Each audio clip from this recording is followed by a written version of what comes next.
அலை அலையாக வரும் கருத்து கணிப்பு. தேர்தலுக்கு முன்னாடி பார்த்துருப்பீங்க, ஒரு சீட்டு கூட வரவே மாட்டாங்க. மக்கள் வந்து கூட்டம் தான் சேர்ந்து சினிமா நடிகருங்கிறதுக்காக பார்க்கறது தான் வராங்க அப்படின்னு சொல்லியெல்லாம் பேசிக்கிட்டாங்க. ஆனால் அது பிற்பாடு இப்போ தேர்தல் பக்கம் நெருங்கும்போது விஜய் ஓரளவுக்கு மக்கள் செல்வாக்கு வந்துருச்சுன்னு சொன்னாங்க. இப்போ தேர்தல் முடிஞ்ச பிற்பாடு நேற்றுக்கு இருந்து போட்டுட்ருக்கிற அந்த வீடியோவில் வந்து கண்டிப்பாக விஜய் வர வந்து ஒரு 40 சீட் வரைக்கும் வருவாங்க சொல்லுங்க. இந்திய டுடேவில் மட்டும்தான் வந்து கருத்து கணிப்பில் வந்து 90 சீட்லேருந்து 120 சீட்டு வரைக்கும் விஜய் அவர்கள் வந்து வெற்றி பெறத்துக்கு வாய்ப்பு இருக்குது அப்படின்னு சொல்லியிருக்காங்க. இது எப்படி அந்த கருத்து கணிப்பெல்லாம் தூக்கி ஒரு ஓரமாக வச்சுட்டாலும் மக்கள் வந்து பெரும்பாலும் மக்கள் வந்து விஜய் அவர்களுக்கு வந்து வாக்கு செலுத்திருக்கிறாங்க. அது இல்லைன்னு மறுக்க முடியாது. ஏன்னு கேட்டால் நான் வந்து கருத்து கணிப்பெல்லாம் இது எடுக்கலை.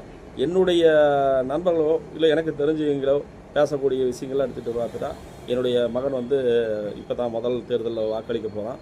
அவன் வந்து இதனால் வரைக்கும் நீங்கள் யாருக்கோ ஓட்டு போட்டுருங்கப்பா, ஆனால் இந்த முறை நான் சொல்கிறதுக்கு வந்து ஓட்டு போடுங்கன்னு சொல்லி எங்கள் பையன் கேட்டதுனால நான் போட்டேன். அடுத்த முறை இது சரியில்லைன்னா நீங்கள் யாருக்கு சொல்லுங்கள், அவங்களுக்கு நான் போடுறேன் அப்படின்னு சொல்லிட்டு ஒரு கான்செப்ட் போட்டு ஒரு ஓட்டு போட்டிருக்காங்க.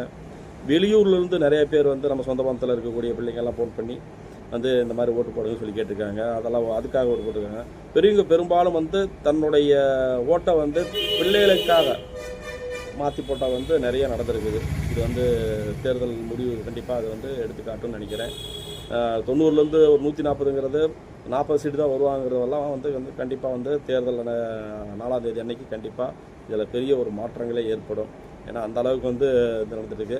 அலைகள், அதாவது விஜய் அப்படிங்கிற ஒரு அலை வந்து ஒரு பெருசாக வீசியிருக்குங்கன்னு தான் சொல்லணும்.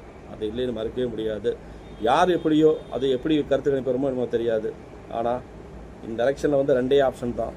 ஒன்று விஜய் ஆட்சி அமைக்கிறாரு, இல்லைன்னா விஜய் யாரை கை காட்டுகிறாரோ அவர்கள் தான் ஆட்சி அமைக்க போகிறாங்க. இதுதான் வந்து நடக்க போகிற ஒரு விஷயம். அதனால் வந்து எந்த மக்கள் வந்து ஒரு குழப்பத்தை படிக்காமல் 4ஆம் தேதி அன்னைக்கு டிவிக்கு முன்னாடி உட்காருங்க. ஒவ்வொரு சேனல்லையும் வரும், எல்லா சேனல்லையும் போட்டு பாருங்கள். அந்த ஒவ்வொரு சேனலில் வந்து கருத்து வந்து கரெக்டாக தெரியப்படுத்துவாங்க. அது நம்ம இந்த சேனல் அந்த சேனல் சொல்கிறது வேண்டாம். ஏன்னா அது வந்து ஒவ்வொரு சேனல் வந்து ஒவ்வொரு டைம் கரெக்டாகவும் போடுறாங்க. அதனால் அந்த சேனல்களுடைய பேர் நம்ம சொல்கிறது வேண்டாம். அதனால் எல்லா சேனல்லையும் மாற்றி மாற்றி பார்த்து அதனுடைய ரிசல்ட்டை தெரிஞ்சுக்காங்க. அதனால் வந்து 4ஆம் தேதி அன்னைக்கு நம்மளுக்கு வந்து ஒரு 11 மணி 12 மணிக்கெல்லாம் ஓரளவுக்கு எப்படின்னு தெரிஞ்சு போயிடும். அதே சமயத்தில் யார் வெற்றி அடைஞ்சாலும் சரி அவங்களுக்கு வாழ்த்து சொல்லுங்கள். அதை வந்து ஒரு பெருசாக வந்து ஒரு இது பண்ணிட்டு இருக்காதீங்க. இப்போ நாம் நினைக்கிற மாதிரி தமிழ் வெற்றி கழகம் வந்தாலும் சரி, இல்லை நாளை மற்ற கருத்து கணிப்பில் வந்திருக்கிற மாதிரி திமுக வந்தாலும் சரி, அதிமுக வந்தாலும் சரி, அவர்களுடைய அந்த ஊருக்குள்ளாரே இருக்கக்கூடிய நண்பர்கள் இருப்பாங்க. நீங்கள் பார்த்து பேசிகிட்டு இருக்கிறீங்க, அவங்களுக்கு வந்து வாழ்த்து சொல்லுங்கள். இது ஒரு தேர்தல் திருவிழா. அப்புறமேட்டுக்கு நம்மளாம் நட்போடு இருக்க போகிறோம். அதனால் அதை வந்து கண்டிப்பாக ஃபாலோ பண்ணுங்கள். அது ஒரு பகையாக வளர்ச்சிக்காத, அது ஏதாவது விவாதம் பண்ணி அது சண்டை கண்டை போட்டுக்காமல் ஒரு சமத்துவமாக வாழுங்க.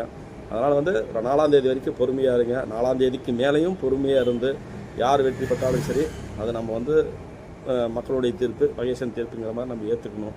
அப்போ தான் வந்து அது சரியாக இருக்கும். அதனால் வந்து நீங்கள் வந்து கண்டிப்பாக வந்து எந்த ஒரு குழப்பமும் இல்லாமல் 4ஆம் தேதி வரைக்கும் கண்டிப்பாக வெயிட் பண்ணுங்கள். நல்ல முடிவுகள் கிடைக்கும். நான் முதல்ல சொன்னதையே தான், தமிழக வெற்றி கழகம் வந்து கண்டிப்பாக வெற்றி அடையுங்கிறது நம்மளுடைய கருத்தாக இருக்குது. நான் பேசின வரைக்குமே. அதனால் 2 ஆப்ஷன் தான் மறுபடியும் சொல்கிறேன்.